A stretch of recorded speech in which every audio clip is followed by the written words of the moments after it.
আমার এখানে যে শেডটা আছে সেটা মূলত 4 থেকে 5 ডিসিমের ভেতর হবে। আমার এখানে মোটামুটি 15 থেকে 17,000-এর মতো স্পন আছে, যার থেকে আমি প্রত্যেকদিন 15 থেকে 18 কেজি এরকম প্রোডাকশন পাইতেছি। এখন আমার দেখা দেখি এলাকাতে অনেক যারা মাশরুমের প্রতি আগ্রহ আছে, ওনারা ওই বিষয়ে আগাইতেছে। ওনার আসে আমার কাছে ট্রেনিং বিষয়ে, ট্রেনিং দেই, প্লাস কেউ ট্রেনিং নেওয়া শেষ করে স্পন নিতে চাইলে স্পন দিতেছি। স্পন নেওয়া শেষ করে ওনারা যেটা ফলনটা যখন বের হয়, ওনারা সেল না করতে পারলে আমরা নিয়ে আসতেছি, ওটা আমরা নিজেরা সেল করতেছি। এখন এটা আমার থেকে দেখে অনেকেই শিখছে, প্লাস আমার এইখানটাতে মোটামুটি বাজেট গেছে 3 থেকে 4 লাখের, আরো প্লাস আছে, ওটা যোগ করে নাই। এখন এই বিষয়ে আমি একটা ট্রেনিং নিয়েছিলাম মাশরুম উন্নয়ন ইনস্টিটিউট থেকে, নিজ উদ্যোগে যায় একদিনের একটা ট্রেনিং করছিলাম। ওখান থেকে আসার পরে এগুলো আমার করা কমপ্লিট হয়েছে।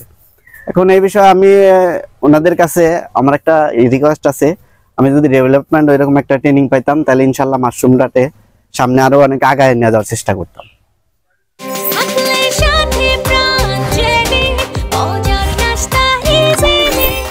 তো এই মাশরুম যদি চাষ খুবই লাভজনক। আমাদের তরুণ একজন উদ্যোক্তা যিনি নিজে থেকে একদিনের মাত্র প্রশিক্ষণ পেয়ে আমাদের যে মাশরুম উন্নয়ন ইনস্টিটিউট আছে সাভারে, ওখানে উনি নিজ উদ্যোগে একদিনের উনি প্রশিক্ষণ পান এবং পেয়ে উনি মোটামুটি নিজের মতো করে আজকে যে মাশরুম ঘর আমরা দেখতে পাচ্ছি এটা উনি দাঁড় করিয়েছেন এবং আগামীতে ইনশাল্লাহ তার এই ওনাকে আরো দীর্ঘমেয়াদী প্রশিক্ষণে আমরা পাঠাচ্ছি। মাশরুমটা হচ্ছে আমরা অনেক সময় মনে করি কৃষি মানে রোদে পুড়তে হবে এবং বর্ষায় বৃষ্টিতে ভিজতে হবে, কিন্তু মাশরুম কিন্তু ঘরে বসে এবং এসি রুমের মধ্যে মাশরুম চাষ করলে সেই মাশরুমটা আরো নিরাপদ হয় এবং রপ্তানি যোগ্য হয়। তো এই মাশরুমের মধ্যে বিভিন্ন জাত রয়েছে, কিছু আছে গ্রীষ্মকালীন, কিছু আছে শীতকালীন, আর কিছু সারা বছরই করা যায়। তো সেই অনুযায়ী ওনারা মূলত মাশরুমটা চাষ করেন যেই সময়ে যেটা পারফেক্ট দরকার। তো ওনার এখানে গ্রীষ্মকালীন উৎপাদনটা বেশি হচ্ছে। মাশরুমে এমন কিছু খাদ্য উপাদান আছে যেটা আমরা জানি না, তাই আমরা মনে করি মাশরুম হচ্ছে ব্যাঙের ছাতা।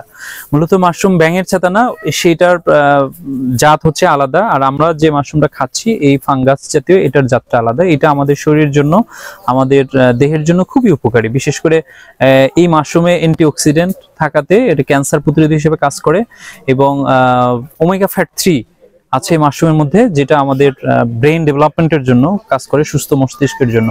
এছাড়া অন্যান্য উপাদানগুলো সবই মাশরুমে রয়েছে, মেডিসিনাল গুণও রয়েছে মাশরুমের মধ্যে, যে কারণে মহান আল্লাহ কিন্তু আমাদের পবিত্র কোরআনেও মাশরুমের কথা উল্লেখ করেছেন। এই খাবারটা আমাদের জন্য একটা সম্মানিত খাবার এটা দিয়েছেন।